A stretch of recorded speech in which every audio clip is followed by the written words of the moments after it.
இருக்கிறோம்.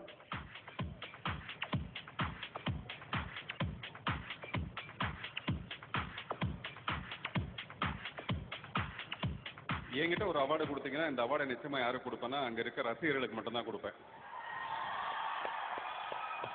ஏன்னா தெலுங்குலையோ மலையாளத்திலேயோ கன்னடத்திலேயோ விருது வாங்குறவங்களுக்கு தமிழ்ல விசில் அடிச்சு தமிழ்ல கைத்தட்டி தமிழ்ல குதூகலப்படுத்துற அந்த ரசிகர்களுக்கு என்னுடைய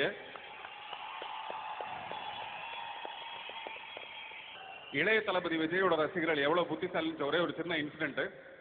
நான் சமீபத்தில் கோயம்புத்தூர் போயிருந்தேன். ராமச்சந்திரன் ஒருத்தரோட வீட்டுக்கு போயிருந்தேன்.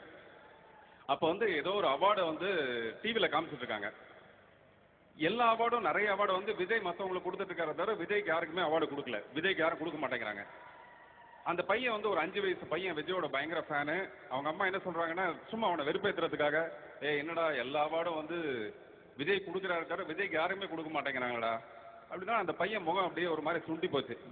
ஒரே ஒரு நிமிஷம் தான் யோசிச்சான். போயிட்டு திரும்பி அவன் சொல்றான், எங்க இளைய தளபதி விஜய் கை நிறைய கொடுப்பாரே தவிர எவங்கிட்டையும் கை நீட்டி வாங்க மாட்டார். இதை யார் சொல்றான்னா ஒரு 5 வயசு பையன் விஜயோட பயங்கர ஃபேனு.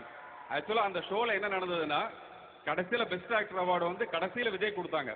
அப்பதான் அவன் முகம் சந்தோஷமா இருந்தது. ஸோ விஜயோட ஃபேன்ஸ் அவ்வளோ பயங்கர புத்திசாலிங்க. நான் இது வரைக்கும் 2 நேஷனல் அவார்டு வாங்கியிருக்கேன். ஒரு ஃபிலிம்ஃபேர் அவார்டு கூட வாங்கல. அடுத்த வருஷம் வாங்குவேன். நன்றி.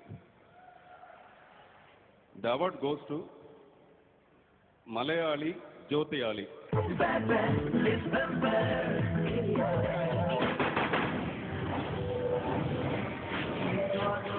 ನಿಜವಾಗ್ಲೂ ನೀನ್ ನನ್ನ ಪ್ರೀತಿಸ್ತೀಯಾ?